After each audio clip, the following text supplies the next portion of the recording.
Hey guys, it's Kelsey. I'm back with another scrapbooking process video, and I forget which number page we're on this month. I'm just having a blast making these.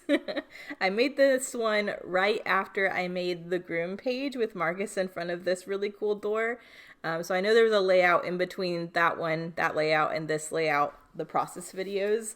But I just wanted to mention that because a couple of the scraps that I had left over from the groom page, you'll see get used up on this one.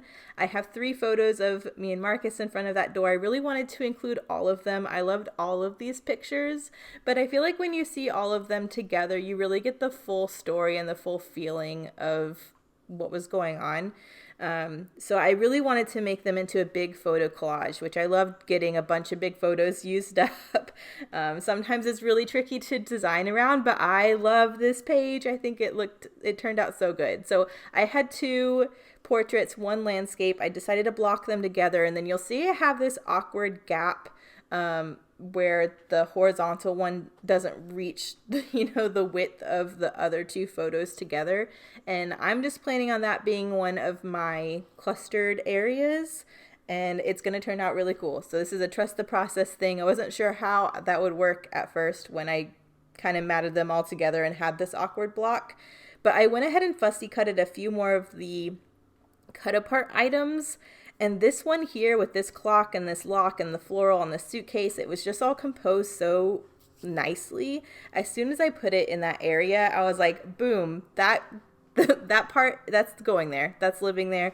And since I have that as a cluster, I shifted the whole block to the right side of the photo, and now I'm planning on having a large cluster to the lower left hand part of the page, just so it creates that balance, and I have a cluster in either side. So again, I'm going for that diagonal look, but I think this one looks a lot different than the groom layout. Even though I did the similar kind of diagonal design, I just think this one is really fun. And since I do have such a large photo collage, I was able to save a massive portion of this 12 by 12. So that'll definitely come in handy later this month when I get down on my paper. So I'm just going to back it really quick in this filler paper. I'm going to glue down the photo collage, and then I get to really have fun composing these clusters. This layout didn't take too long at all because the photos really do take up a lot of the space. So I just had to focus on my 2 clusters, and basically the page is done after that. So this is a really fun one. I love making my embellishment clusters, and that's pretty much most of the process on this one. So I'm trying to remember to ink everything as I go. I do not like the plain white part of that page. So you can see I had a scrap of the same colored blue as the black background, and I'm just going to use that scrap to fill in most of it. And then between the cluster and a banner that I'll add in a little bit, it's going to fill in that white area so it's not distracting. And I think it looks really nice. But this little cut apart piece, it's just so pretty. I have another scrap here of some pink, so I'm going to trim that into a fishtail banner, and that'll fill in the rest of that white gap that's in that cluster. And I also like that it pulls some pink up there because there's a lot of blue between the background and then the backing I have to fill in the gap. So here is the little fishtail banner, and that's so cute. So I'm planning on that being the main focal point up there. I definitely want to add some more embellishment, but for a second, I just want to focus on this other cluster because I know I want it to be bigger and I want it to complement this other one. So I did fussy cut another pocket cut apart thing to get another one of these little easels with florals, and I think that looks really nice. I also like that there's a heart lock on both pieces, so that kind of ties them together as well. But I'm just going through my stash and kind of finding a couple things I want to beef up this area with. This is one of the more subdued backgrounds, so I really feel like I can build out this cluster and it's not going to distract from anything on the background. So definitely pulling in a glassine bag, the scrap of the scrap of the glassine bag from the groom page, another doily. I'm going to pull in the scrap of the frame from the previous page, and then I have this fussy cut floral cluster that I really wanted in a couple areas just to build out that floral look and make it complement the other cluster. So you'll see me play around with the floral clusters quite a bit.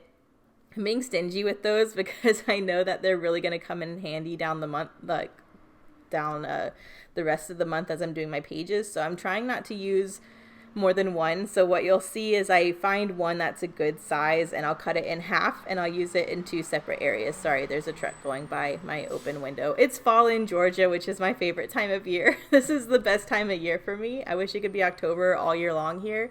But the open windows does mean a lot of background sound. So hopefully that's not too distracting. I can't close them. It just, the house feels and smells so good right now. But I end up going with this floral cluster here, and you can see how much of it is going to be covered by the glassine bag and the doily. So I will end up just trimming it in half, and then the piece that I save will go up more towards the top there where you can see that cluster is set. So there's a lot of florals that get moved around here until I kind of decide what I want to do. The biggest thing is just I want to be smart about it because I think that's the garbage truck. I think that's why there's so much sound. Like, why is the truck still here? Hopefully they'll be gone in a minute. Sorry about that. But yeah, I'm just playing around with the florals and trying not to use more than one, but still get the look I'm going for. So thankfully, I only really need this one smaller cluster. And this is where you'll see I'm kind of marking how much of it I can see.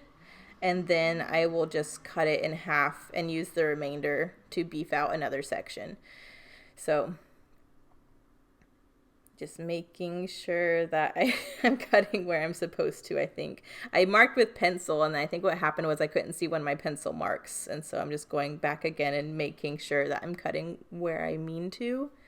But inking that as well, that little floral cluster will go down more towards the easel. And then the other floral cluster will come out of the top of that. So I think that looks really nice. I think it makes the floral cluster look really big when really it was kind of one of the smaller ones that I had to work with. So love that. I'm going to get that glued down, and then I definitely want to try and use some more of the Fancy That word stickers. I'm really trying to use up those because I'm worried if I don't use them up doing my wedding pages, they're just never going to get used up again because they're very wedding themed, obviously. So you'll see me go in. I definitely want to pull in some gold. There's no gold yet on this page. I'm really trying to pull some gold in on every page this month, just because I think it makes this collection look even more beautiful and magical and romantic. So I decided to add one of the little feather cut apart pieces. I'm popping that up on some foam for some dimension, and I'm going to layer that up there with the clock. I just wanted another layery bit that had some dimension just so it didn't all read flat. And then here's that Fancy That sticker sheet that I'm going in. I'm pulling out 4 of the gold word stickers, and they will all get popped up on some foam, and I'm just going to have 2 layered in each cluster just for that pop of gold and some interest. I wanted some text somewhere because I'm actually not doing a title or journaling on this one. So I wanted some text in the clusters. So I'm doing a his and hers up there, a hashtag so fancy, and then down in the easel section I have hashtag true story and 24/7. So I love that little pop of gold. I think that looks so cute.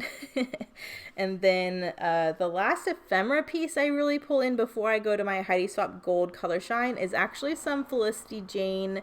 I think they're from the Reagan collection, I want to say. But I do have some chipboard gold hearts that I really wanted to get up. I thought it would be the perfect touch for this page, and I'm kind of trying every page this month. There kind of being one special detail on it. So some of the earlier pages had those cute little burlap bows. That one page had the chipboard gold stars from the sticker sheet, and so these little chipboard Felicity Jane hearts are the kind of special touch on this one. So I'm going to get all of those glued down. I'm going to do 2 in the small cluster and 3 in the big cluster, and I'm going to really try to use my Felicity Jane stash. If you have not heard by now, Felicity Jane is being discontinued. I'm really sad about it. I was not prepared because I was not that long ago when I lost One Canoe 2, and that one really hurt. But Felicity Jane was my other go-to designer, and now they're discontinued as well. So I'm really, really sad about that. I did buy a couple things from their closeout sale, but I'm really going to make an effort to not hoard the Felicity Jane stuff because I know not being able to get it anymore, it's going to make me not want to use it. But You have to use the pretty things. It's prettier on a layout than it is just sitting in your stash. So I'm sure you will see Felicity Jane goodies come up in a future How to Kill a Kit with Style very soon, because I want to make a point to get the stuff used and not hoard it. But that is it. So thank you guys so much for watching, and I'll see you in the next one. Bye.